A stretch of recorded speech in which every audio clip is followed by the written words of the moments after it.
On Throwback Thursday, I have to admit, interviewing people on a radio program is not usually dangerous work. News coverage is sometimes dangerous.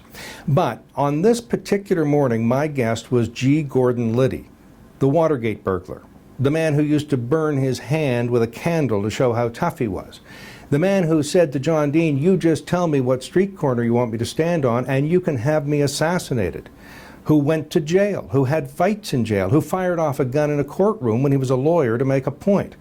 Well, it's interesting he didn't punch me in the face, but we did have an arm wrestle at the end of this interview. He cheated, took his elbow off the table and pushed mine down. But seriously, the interesting thing is we talk about Howard Hunt, John Ehrlichman, Ronald Reagan, John Dean, the Diem assassination, some interesting aspects of history. And as a young journalist, I got something really wrong, and I'm happy to confess it. I quote Chief Justice Earl Warren as having said, "My right to swing my arm ends at your nose," and of course it was Oliver Wendell Holmes. But here it is, G. Gordon Liddy on Ontario Morning from the early 80s. You may be hearing a lot of strange things about G. Gordon Liddy. The strangest thing is that they're all true.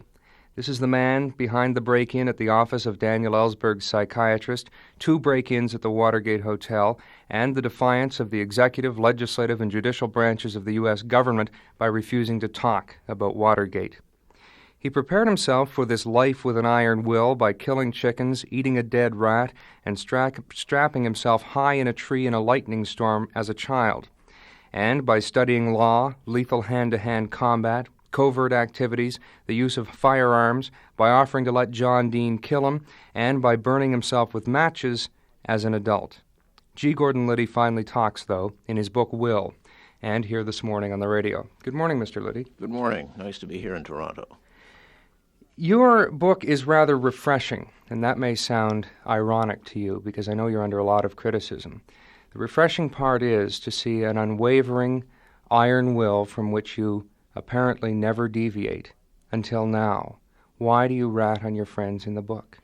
Well, I don't rat on my friends. What ratting means, if anyone's ever been in prison and understands the term, is someone who informs on others for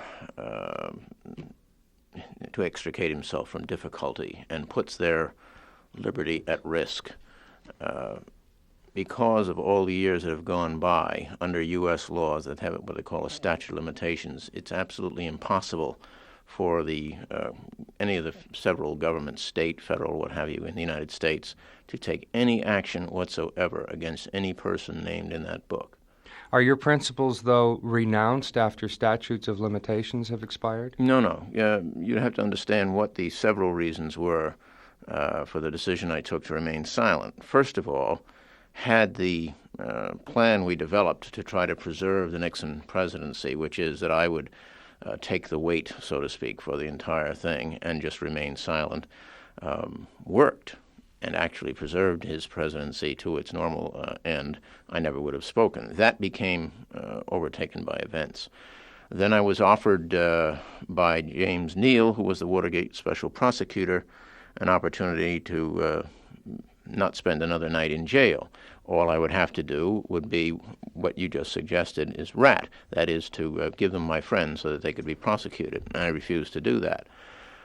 Finally, Stuart Alsop, the late Stuart Alsop, an American journalist who had been in the American OSS, Office of Strategic Services, in World War II, had persuaded me that, as he put it, I owed a debt to history. But I took the position, well, I may owe a debt to history, but it's not a demand note, which doesn't mean I have to pay it now when, as I explained at the time, to do so would put at risk the liberty of other people. So I waited all these years and now can speak of it just as persons who participated in the Second World War in high-level activities can discuss those things now, and to have done so then would have constituted treason. All right. Whether or not you renounce your principles after statutes of limitations is another point. But if you're writing this book to help defray some of your $400,000 in legal costs, does that not imply that your principles are up for sale? No. I'm not getting any financial reward from it. The lawyers and the government and what have you will get it all, and I'll still have some to pay, as far as I can calculate at this point. It'll help, though. Sure, it'll help. You're the warrior, Mr. Liddy, and you depict yourself, I think fairly honestly, as such in the book. However, according to the book, you've never actually killed. You were in one fight in the book which you lost to a man about your size, and you were in one fight, you won to a man about your size. It was sort of a draw, I suppose. I would say it was a draw, that particular fight. In one other fight, you lost. How am I to believe you are the skilled warrior you claim to be when it's A, rarely tested, and B, it's a draw and a loss in the two tests Well, that come up? with respect to killing people, I mean, you would hardly expect me to put in the book or anywhere else that I had killed somebody, there being no statute of limitations on that. I mean, up here on my forehead is not a big S for simple. However, secondly, you have undoubtedly covered up any sanction that you've committed sufficiently so you could tell me now and still never be caught. there's no way to do that under U.S. law, and the U.S. could use anything I would say here in Canada against me. I am a lawyer, and I'll have to ask you to take my word for what the U.S. law is. Do you want to invoke lawyer-client privilege and tell me? No, because that would not be properly invoked. You don't really understand the lawyer-client privilege either. You want to wink at me and I'll stay silent? I won't talk? Wing tip you? No, wink at me if you've killed someone. No, because that's simply doing by indirection, something that I wouldn't do directly. The other parts of your question is really it doesn't make any difference to me, you see, whether you believe me or not. You believe yourself. Well, you see, I always distinguish between character and reputation. Reputation, by definition, means what you or anyone else think of me. It means what other people think of somebody, and that's really not in anybody's control. I could go about this town of Toronto spreading falsehoods about you, and just the law of averages would result in some people believing them, and it would affect your reputation adversely. But, of course, it would be untrue. They would not be you.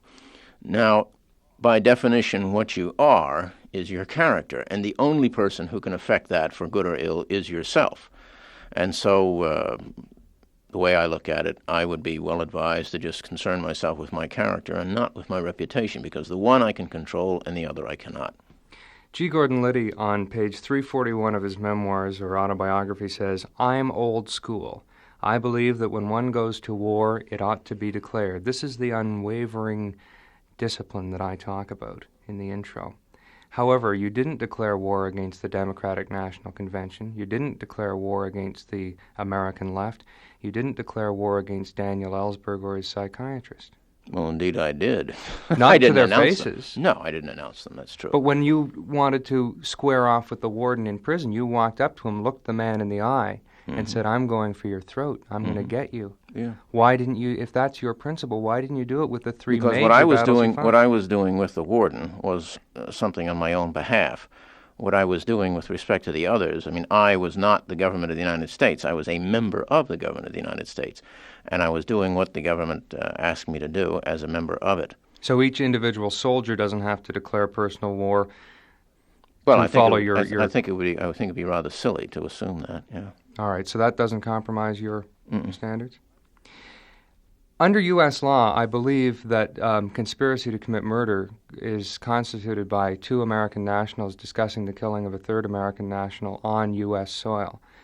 Does your discussion of the killing of E. Howard Hunt and Jack Anderson fall into that category? No, because you again don't understand U.S. law. It has to be not just a discussion. There has to be an agreement to go forward, and there has to be one overt act.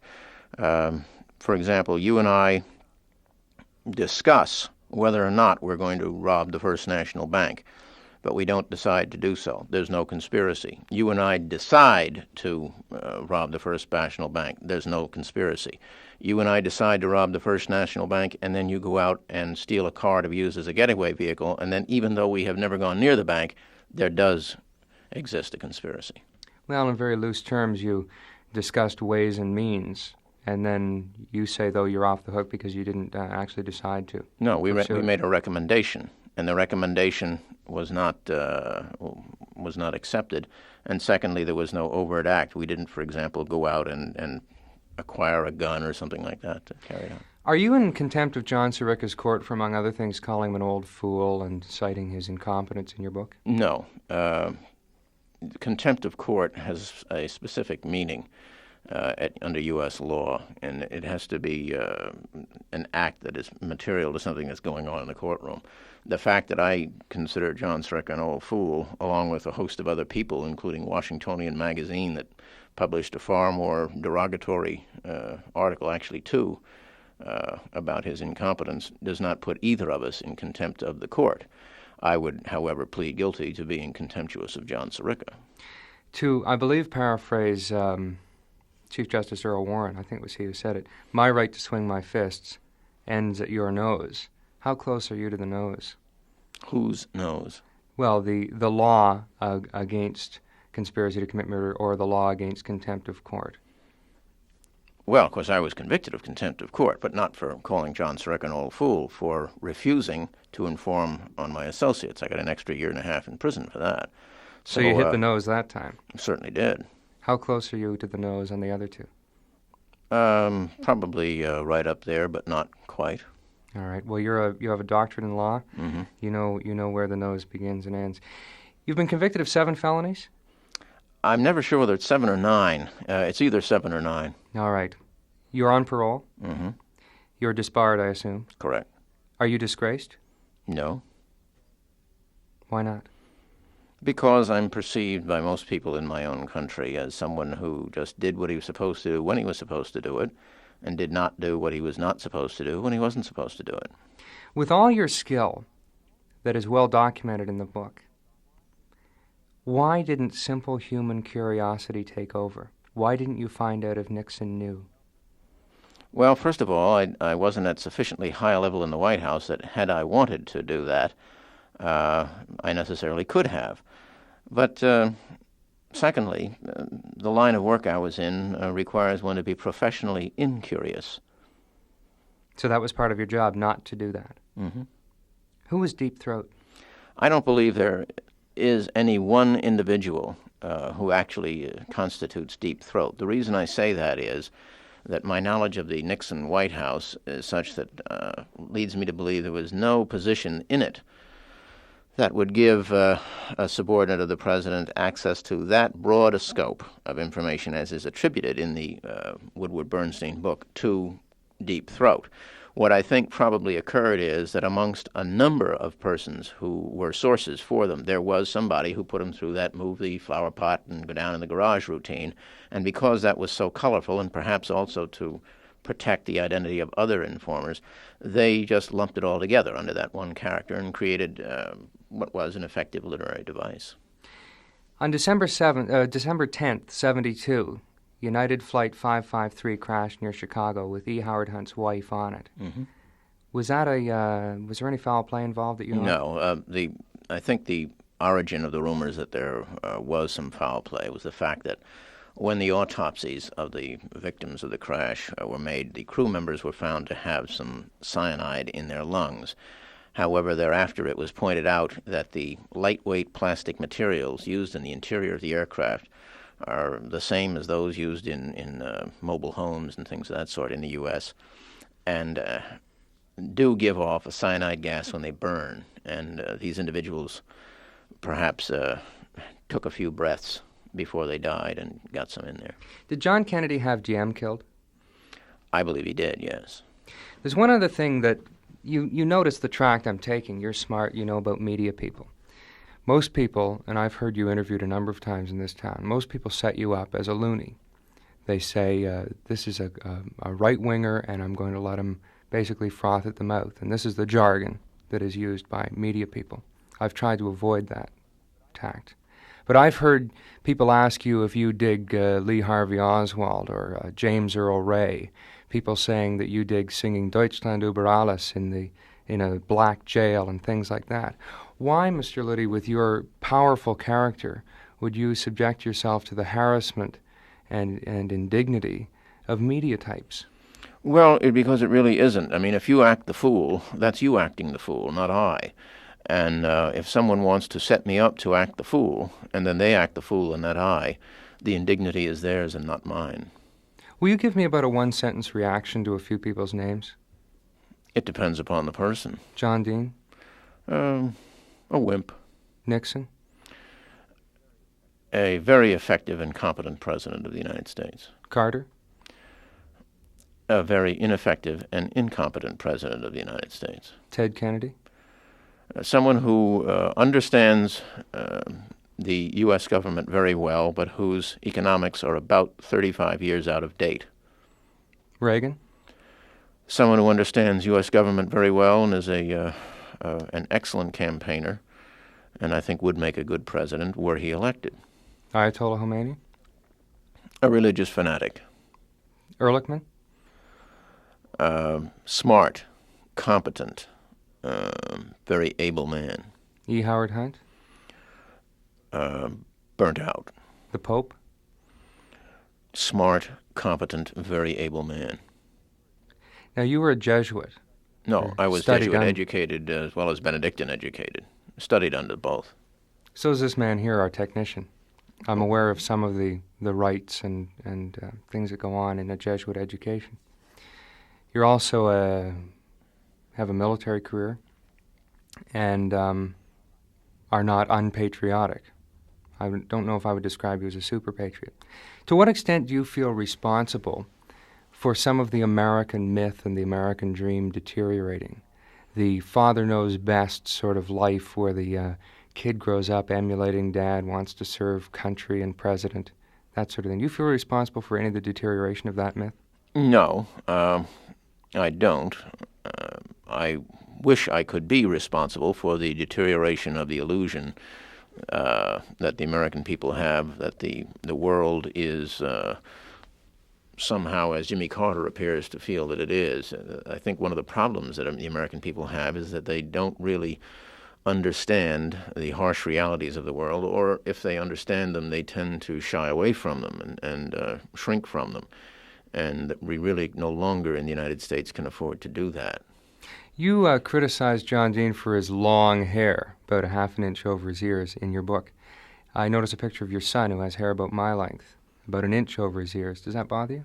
No, my son is quite young. You're quite young. John Dean and I are a bit older. I just believe that one ought to act one's age. Thank you very much, Mr. Liddy. You're welcome. G. Gordon Liddy is the author of Will, the autobiography of G. Gordon Liddy.